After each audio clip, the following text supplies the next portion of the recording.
Hello everybody and welcome back to another Marvel Crisis Protocol custom character creation video.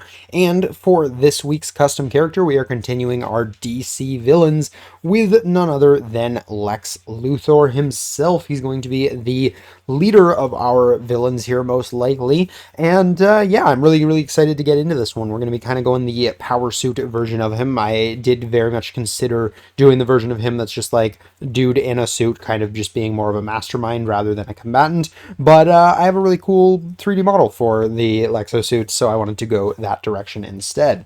So, with that said, we're going to go ahead and start taking a look at the stats that we're going to give him here. So we're going to figure out threat later. We're not too worried about that. I definitely want to lean him towards being higher physical defense. I'm actually going to be taking a fair bit of inspiration from Iron Man here, just because the way his suit works is not the same. Don't yell at me for comics fans who are going to be like, they're totally different in every way, shape, or form, but they definitely kind of have a similar vibe and sort of combat style going for them. So we're going to be going for a 4 physical and then probably 3 energy, but I do want to give him a 4 mystic as well, just to represent that he is very smart and therefore can kind of withstand more mystical or specifically mental things. So yeah, I think 4-3-4 is a reasonable line to give him, and then for health, we're probably going to end up tweaking that based on threat, but for now we'll say about 6, and size we can just make him a 2. He's not going to be particularly huge. There is an argument for 3. The suit is definitely big. The model I have for it might actually end up being on a medium base. That could actually be worth figuring out. So maybe I should check that before I continue this video. Alrighty, so I'm glad I went and double checked. Yeah, he is definitely on a medium base. So something to consider there, which means I think it is safe to call him size 3. And with that in mind, we're also going to have to keep track of that for his movement as well, because of course that's going to affect how fast he moves for pretty much any sort of movement. But I think we're still going to throw him as a medium. I don't want him to be super slow. I was actually briefly considering long move, but I think if he's going to be on a medium base, we can just do medium, and that should be more than fine. Alrighty, so moving on to actually designing the characters. First of all, we're going to be giving him at least 2 attacks. The first one's probably just going to be his, I guess, kryptonite blasters, because, I mean, he definitely designed this suit to be able to fight Superman. So we'll call it just kryptonite blasters. I don't know if there's a proper name for that or not. If I find one in my kind of research part as I'm making this video, then I will go back and update this name. And for this one, I was thinking to kind of represent the fact that it's kryptonite and it works really well against Superman, but is also just a really powerful energy weapon. I'm thinking we're going to make it something that can work on energy or mystic, like you just have a choice for it. So I'm thinking probably about range 4, and we probably do, let's say, 5 dice, and it'll just be a choose energy or mystic, and then aside from that, it's going to be a builder, and I'm debating giving it another effect, but I'm not 100% sure what. Alrighty, so we've gone ahead and given him the kryptonite blasters here, and I decided to add a wild poison effect to it, because kryptonite poisoning is very much a thing, and I figure that just kind of makes sense. So yeah, we're going to do that. That also works kind of well with the idea of, you know, hitting Superman and slowing him down a little bit with it. Although, come to think of it, I'm not 100% sure whether or not I made Superman immune to poison, so maybe it doesn't work as well as it should, but also Superman usually wins anyways, so I suppose that's probably fine. It's still the thematic choice, I think. As for the spender, I was looking through some of the things that some of his suits have had in the past, and I thought one of the really neat ones was an energy blade that he had that was fueled by kryptonite fueled plasma, I think is what it said on his wiki page there, which sounds pretty dope to me. So I'm thinking this will be kind of a more close quarters thing. If they come in close, he gets to use this blade, and I'm thinking it's going to be something like a 6 or 7 dicer probably. We're going to kind of lean towards that area. We're going to make it maybe a 3 cost. And it's going to have that same thing where you get to choose its attack type, but I think I'm going to make it all 3. So choose attack type.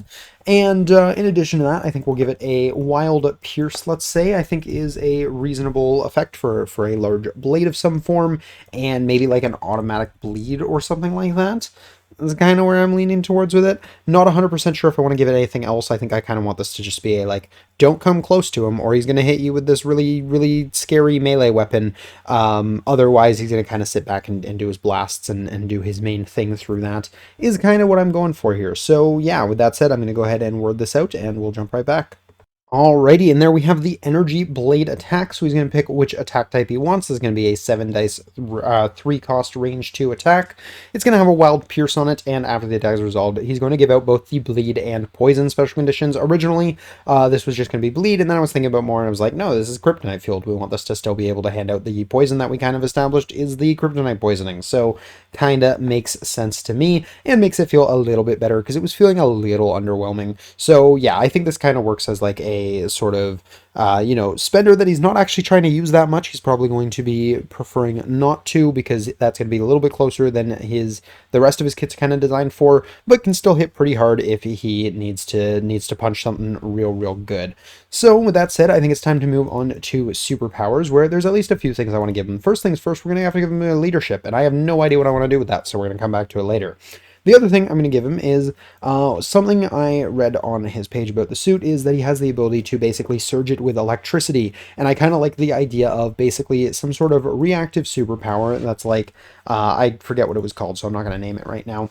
But basically, after he receives an attack at range 2, after the attack is resolved, he can like hand out shock to the person who attacked him, or maybe even any enemy character in range 2 of him, really deter you from punching him in close quarters. And then it kind of gives you an interesting question, like, do you run him in to use that energy blade and just kind of say to your opponent, hey, I dare you to hit me, or do you stay back and stay safe and use range attacks? So yeah, I'm gonna word that out. But yeah, I'm thinking because it's gonna be an area, I think I make it 2 cost. But basically, yeah, if he gets punched after the attack is resolved, if it was at range 2, or maybe even any time he gets punched, he can give any character within range 2 of him, or all characters within range 2 of him, the shock special condition. Could be kind of neat. So yeah, I'm gonna go ahead and word that out, and we'll jump right back.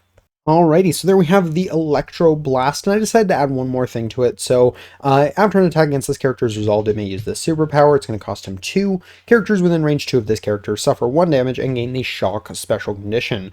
And yeah, I didn't want to increase the cost any further with the damage added in, because I also made it so that it can affect allied characters, so you're going to have to be careful not to use this when too many of your allies are close. And I suppose I should probably make it say other characters so it doesn't affect himself. That's probably something we want as well. Alrighty, so with Electro Blast added, kind of giving a little bit of a deterrent to attacking him if he's gotten in close, I also want to give him just a basic damage reduction here. I don't know what I'm going to call it yet, but basically it's just going to be a DR by 1 to a minimum of 1. And yeah, I mean, that just kind of makes sense, right? He's in a big powered armored suit. Most of the characters in MCP in armored suits, I'm thinking Iron Man and Crimson Dynamo, have some form of damage reduction, so it just kind of makes sense to me. So yeah, I'm going to go ahead and give him that. Alrighty, so now we've given him This Took a Hit from Superman. When this character would suffer damage, reduce the amount suffered by 1 to a minimum of 1. Your basic damage reduction there, I think that kind of works out. The next thing I want to give him is some sort of thruster pack ability, something to help get him into the fight. So I think for now I'll just call it, let's just call it Jetpack. And yeah, basically I want this to be a Gamma Leap. I think we'll make it cost probably 2 is fine. I don't think I'm giving him any sort of extra power generation, although maybe I give him like a kryptonite generator or kryptonite fueled or something that gives him an extra power. If we do that, we'll bump this up to 3. And I'm actually kind of leaning more and more towards it. So I think we're going to bump this up to 3. And this is going to be really simple. He's going to place himself within range 2 and probably only once per turn, because that would make some sense to me. So yeah, we're going to go ahead and word that out, and we'll jump right back in. Alrighty, so we've gone ahead and given him his jetpack here. Place this character within range 2 of its current position. The super can only be used once per turn. That's going to cost him 3, because we also gave him kryptonite fuel during the power phase. He gains 1 additional power. Now, with all that out of the way, I think it's time to start looking at his leadership and what we want this to actually be. And I think the first thing I kind of want to do is take a look at what we did for Superman's leadership. Alrighty, so for Superman's leadership here, we gave him when an allied character is dazed by an enemy effect, choose another non-dazed allied character. After the effect is resolved, the chosen character may advance small towards the dazed character. Additionally, when an allied character is damaged by an enemy attack, the allied character gains 1 power after the attack is resolved. And I think we kind of just want to do like an inverse of this. So when you daze an enemy character with an effect, maybe the character that caused the effect gets to advance short and gains an additional power or something like that.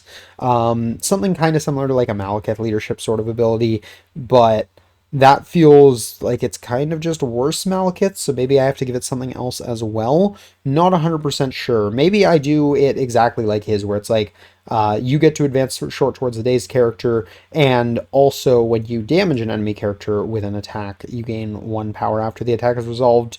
But then we're just taking Red Skull One's leadership and making it better, so not 100% sure how I feel about that. I'm gonna have to think on this one for a second. Alrighty, so I think I found a middle ground that I'm pretty happy with here, which is when an enemy character is dazed by an allied effect, choose a non-dazed allied character. After the effect is resolved, the chosen character may advance small towards the dazed character. Additionally, once per turn, when an allied character damages an enemy character with an attack, the allied character gains 1 power after the attack is resolved. So this is still basically Red Skull One's leadership for that second part there, but it's only once per turn, so it's not just a better version of his leadership.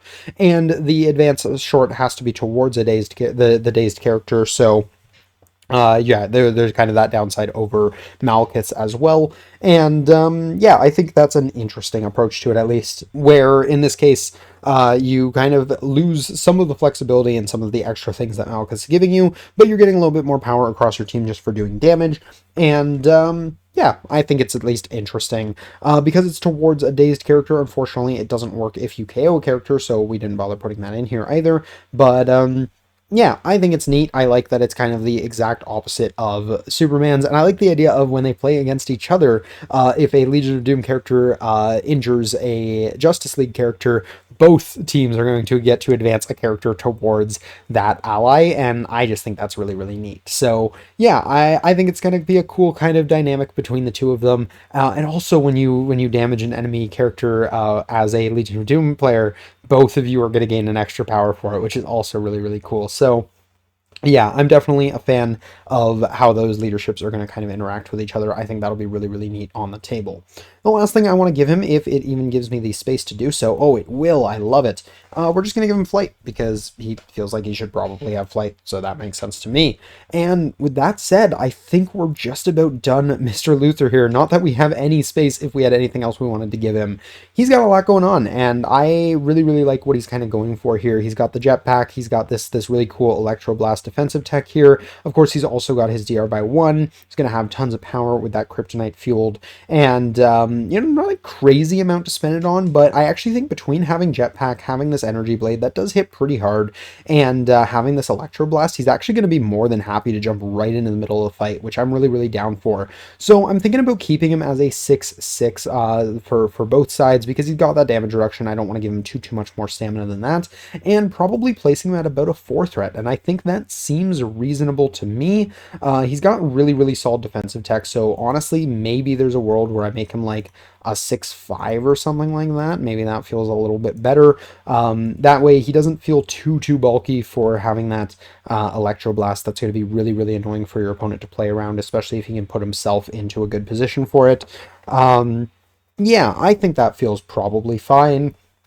11 stamina overall, definitely slightly on the lower end for a 4 threat, but with that damage reduction, he will more than make up with that. And yeah, I think that feels pretty solid. And overall, I'm actually really, really happy with how his character's turned out. I think he's definitely going to play really interestingly into Superman here, where obviously we're going to be able to hit him on his weak side every time, so he's going to be kind of designed to counter him. But on the flip side of that, Superman's a 7 threat and will just absolutely obliterate him. So it's kind of just going to come down to which one struck first. But I'm kind of down for that. That kind of works for what they should be, and yeah, I think they'll both be really, really interesting against each other. And I did double check as well that Superman here isn't immune to poison, so we're not gonna have to worry about that too much. Making the making the poison irrelevant against Superman would definitely be rather unfortunate. Although I'm realizing I probably should have made him immune to bleed. That would make some sense, because like, usually you can't really pierce his skin unless you're specifically Luthor, but Luthor makes people bleed, so I guess it's probably fine. I don't know. It's both a flavor fail and a flavor win, and I'm kind of here for that. So yeah, that is going to do it for Lex Luthor here. Definitely let me know what you guys think down below. You guys happy with the version of Lex that I chose to kind of go for here, representing his kryptonite-powered suit a little bit more, or would you guys have preferred kind of the criminal mastermind, maybe a lower threat version of him that kind of is just like sitting there as a support piece? Definitely curious to hear what you guys would be thinking for that. But yeah, I'm pretty happy with the version of this that that came out, and I'm really, really excited now to get my model for him painted up and start putting these guys on the table. I think we're going to need one more DC month before we can actually do a battle report with them. We don't think we have quite enough characters to be able to play at non-like forced threat values, and the Justice League in general has higher threat characters than the Legion of Doom characters here. But yeah, I definitely think we're going to have some interesting options, and it'll be really, really neat when we do get these characters on the table. So I'm looking forward to it. But that's going to do it for this one. So once more, let me know what you guys think down below. Do you guys think I made him too strong, too weak? Always curious to hear your guys' thoughts. But that's going to do it for me. So until next time, have a great day, everybody. Peace.